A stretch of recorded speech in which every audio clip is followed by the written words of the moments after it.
ini adalah materi untuk siswa SMK kelas 11 di semester genap. Baik, sebelum kita mulai, ada baiknya kita berdoa dulu bersama-sama. Raditu billahi robba, wabil islami dina, wabi muhammadin nabiyya wa rasula, robbi jidni ilman, warjukni fahma.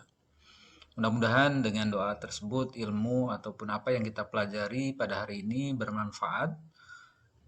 Walaupun memang tidak bermanfaat hari ini, mudah-mudahan di masa yang akan datang bisa bermanfaat.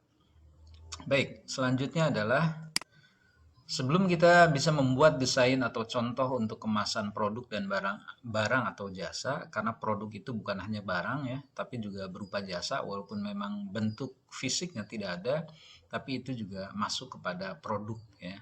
Sebelum kita membahas lebih jauh, ada baiknya kita ketahui dulu indikator pencapaian kompetensi yang akan kita capai. Yang pertama adalah bagaimana kita bisa membuat desain produk yang akan kita buat. Karena sebelumnya pasti siswa SMK sudah harus bisa membuat produk, karena dari sisi 6 sumber daya, yaitu yang pertama adalah ataupun manusia sebagai tenaga kerja siswa SMK itu sendiri. Demikian halnya dengan material bahan baku yang harus dipunyai terkait dengan produk apa yang akan kita buat. Kita harus tahu bahan bakunya, material. Yang berikutnya adalah metode, bagaimana cara pembuatannya. Nah, itu juga harus kita kuasai ya. Nah, terus yang keempat adalah mesin ataupun alat yang digunakan, mesinnya ada nggak untuk membuat produk itu sendiri. Dan yang kelima adalah money ya. Money dalam hal ini uang, tapi itu nanti ketika produknya sudah dibuat secara massal, itu produk secara massal itu akan dibahas di kelas 12 nanti. Dan yang terakhir, sumber daya yang terakhir adalah market atau pemasaran. Jadi ketika kita sudah bisa membuat produk, terus kita kemas, nah kita harus bisa memasarkan produk tersebut. Karena percuma kalau kita bisa membuat produk bagus pun kalau memang tidak bisa kita pasarkan, ya akan percuma karena akan menjadi barang yang tidak produktif ya, tidak laku di pasaran. Nah, kompetensi yang kedua adalah bagaimana kita bisa membuat alur dan proses kerja pembuatan prototipe modal produk, barang atau jasa secara kreatif. Nah, alurnya seperti tadi, misalkan nanti kita bahas ya, apakah nanti dari pertama alur proses kerja pembuatan prototipe itu bentuknya seperti apa. Misalkan alurnya ada persiapan, terus bagaimana pembersihan, dalam hal ini cleaning, terus persiapan bahan-bahan, apakah ada nanti pengecatan, painting, sehingga pada prosesnya adalah finishing gitu ya. Yang ketiga adalah membuat prototipe model produk barang dan jasa secara kreatif. Bagaimana kita bisa membuat bentuk mini dari produk yang akan kita buat. Dan yang keempat adalah membuat kemasan dan merek untuk produk kreatif dan kewirausahaan. Tapi untuk bahasan kali ini saya hanya akan membahas mengenai bagaimana sih kita bisa membuat desain produk yang akan kita buat. Ya, pencapaiannya hanya sampai situ dulu. Baik, sebelum kita bisa membuat kemasan untuk produk ataupun jasa, kita harus tahu dulu kemasan itu apa. Kemasan adalah merupakan desain kreatif yang mengaitkan bentuk, struktur, material, warna, citra, tipografi, dan elemen-elemen desain dengan informasi produk agar produk tersebut dapat dipasarkan. Kemasan digunakan untuk membungkus, melindungi, mengirim, mengeluarkan, menyimpan, mengidentifikasi, dan membedakan sebuah produk di pasar. Ya, jadi betul bahwa kemasan mengaitkan kepada bentuk. Bentuknya seperti apa sih kemasan kita? Apakah segitiga, ataukah persegi empat, ataukah bulat, ataukah lonjong? Nah, strukturnya seperti apa? Apakah memang dari kertas? Apakah dari daun? Apakah dari kayu gitu? Ya, strukturnya termasuk materialnya. Ya maaf, strukturnya itu ya kombinasi materialnya apa? Warnanya seperti apa? Ya. Nah, karena itu akan menyangkut citra. Ya. Nah, terus tipografinya bagaimana? Berdasarkan misalkan kalau tipografi di kutub utara ya tentu beda pengemasannya karena barang harus tahan untuk cuaca dingin misalkan. juga elemen-elemen desain dengan informasi produk agar produk bisa kita pasarkan, termasuk bagaimana labeling ya. Itu juga sebagai saran informasi untuk nanti dipasarkan. Yang intinya adalah kemasan itu untuk membungkus, melindungi dari kerusakan, ya, termasuk dari sinar matahari ataupun hujan gitu.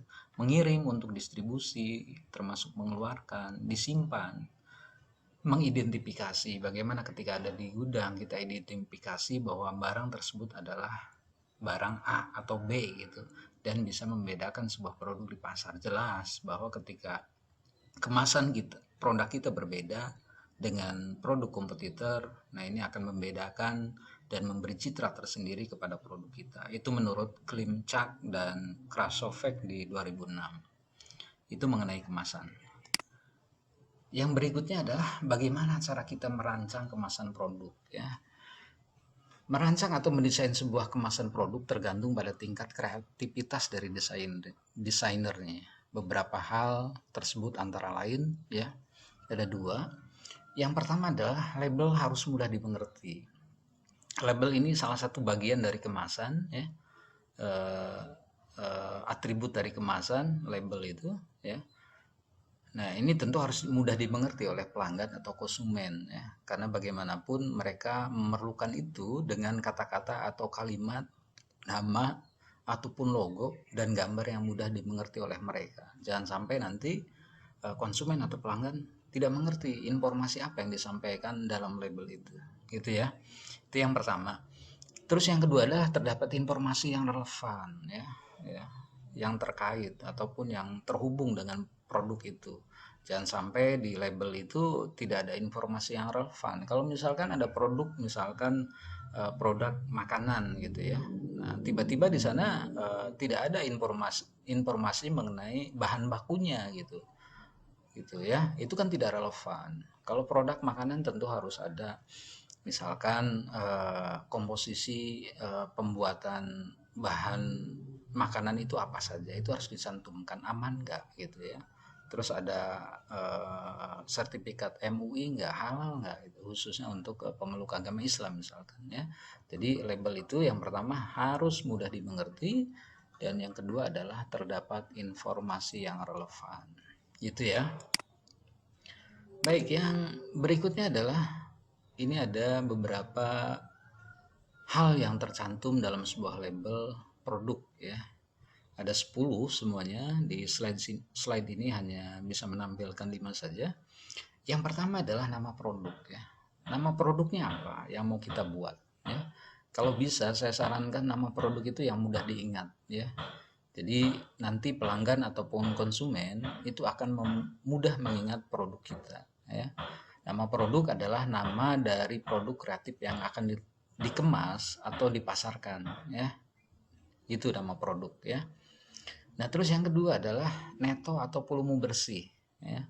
Jadi biasanya ada volume kotor, nah nanti dikurangin dengan kemasan, nah nanti neto itu adalah berat bersih dari produk itu sendiri ya.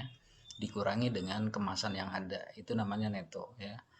Pengertian dari neto atau volume bersih adalah bobot atau volume sesungguhnya dari produk kreatif itu. Ya harus dicantumkan. Kalau misalkan ada satu beras organik misalkan ya, itu harus dicantumkan beratnya berapa, 25 kilo atau 20 kilo, itu harus dicantumkan ya. Itu dalam sebuah kemasan ya. Yang ketiga adalah stempel atau merek dagang. Mohon maaf kalau tadi nama produk beda ya dengan merek dagang. Nah, merek dagang sekali lagi ini harus mudah diingat. Maaf tadi salah, nama produk itu tidak harus mudah diingat, tapi yang paling penting adalah stempel atau merek dagang itu harus mudah diingat oleh konsumen supaya mereka tahu, oh ketika mereka ingat air, pasti mohon maaf walaupun nyebut nama gitu, pasti mereka akan terbersit di pikiran mereka adalah Aqua misalkan ya. Nah, ini Aqua ini kan mereknya singkat sekali, mudah diingat oleh konsumen. Itu salah satu contoh saja. Walaupun memang mohon maaf saya menyebutkan nama gitu. Jadi stempel atau merek dagang adalah suatu usaha agar memiliki ciri khas, haruslah memiliki stempel atau merek dagang atau trademark yang unik. Apalagi anak SMK ini sekarang inovasinya luar biasa gitu ya. Pasti mereka mempunyai ide-ide yang kreatif untuk bagaimana bisa membuat merek dagang sehingga nantinya kalau memang sudah booming di pasaran ya, itu harus didaftarkan di hak kekayaan intelektual Indonesia gitu ya. Itu yang ketiga, harus ada stempel atau merek dagang atau trademarknya apa. Yang keempat, label ataupun desain kemasan itu harus mencantumkan nama produsen. Produsennya siapa gitu ya. Nama pembuat produk itu siapa. Pengertian dari nama produsen adalah nama perusahaan yang terlibat dalam pembuatan atau pengolahan produk kreatif tersebut ya. Jadi produsennya siapa.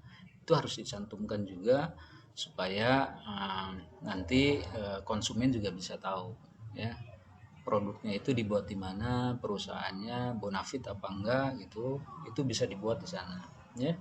Yang kelima adalah komposisi bahan baku yang digunakan ya, komposisinya seperti apa.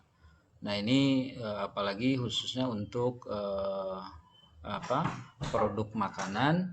Nah produk makanan itu harus mencantumkan komposisi bahan baku yang digunakan ya, apakah aman atau tidak ya.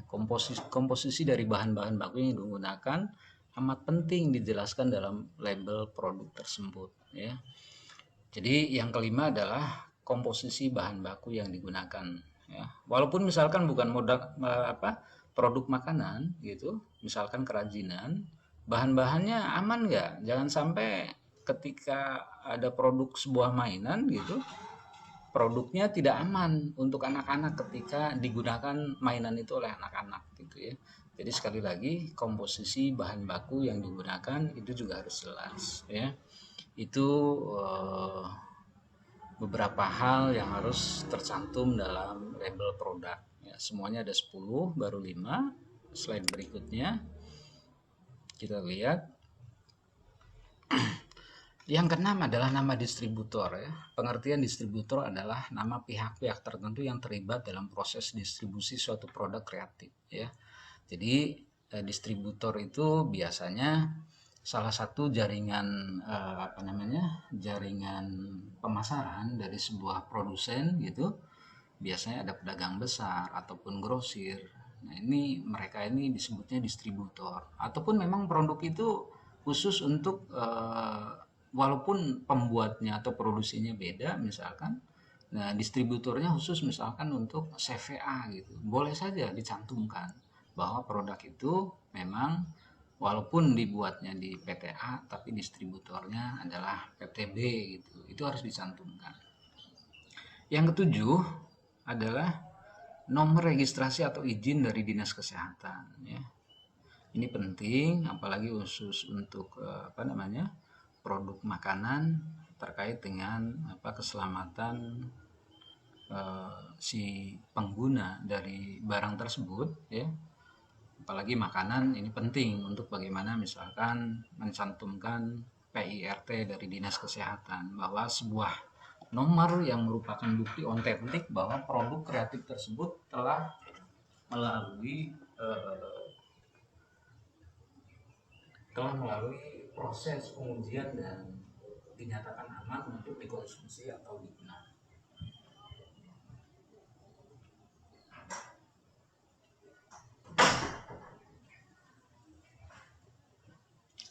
Yang ke-8 adalah logo halal ya. Nah ini penting juga khususnya untuk pemeluk agama Islam karena bagaimanapun ini harus dicantumkan ya. Tidak hanya untuk produk makanan tapi lebih fokus kepada produk makanan ini harus ya. Karena sebuah produk tentu akan aman ataupun yakin untuk pemeluk agama Islam bagaimana produk itu bisa dikonsumsi. Apakah bahan-bahannya halal atau tidak. Nah ini harus mencantumkan logo halal dari Majelis Ulama Indonesia. Biasanya berbentuk sertifikatnya sudah ada ya melalui uji klinis oleh Majelis Ulama Indonesia. Yang kesembilan adalah kode produksi ya. Sebuah kode yang menyatakan kode produksi atau batch production dari produk kreatif. Produksi ini mencantumkan tanggal produksi berupa angka atau kode huruf yang menjelaskan tanggal pembuatan produk kreatif tersebut ya. Jadi biasanya ada kode produksi, misalkan tanggal 9 bulan Maret tahun 2021, misalkan 09.03.2021. Nah, itu diproduksi pada tanggal 9 Maret tahun 2021 misalkan ya, kode produksi. Artinya ini untuk mengetahui bagaimana nanti batas kadaluarsanya sampai berapa lama si produk itu gitu. Ini juga harus diketahui, harus dibuatkan juga. Yang terakhir adalah waktu kadaluarsa. Kalau kode produksi sudah dibuat, tentu waktu kadaluarsa atau expire date-nya juga harus dicantumkan ya, supaya konsumen ataupun pelanggan tahu betul bahwa produk yang dia beli belum kadaluarsa ya, apalagi untuk produk makanan gitu ya. Kita sering lihat di media-media bagaimana produk yang sudah kadaluarsa ternyata masih dijual misalkan ya. Nah, ini tidak sejalan dengan apa yang menjadi prasyarat untuk membuat desain untuk kemasan produk dan jasa ya. Nah, itu beberapa hal yang harus tersantum dalam label sebuah produk ya.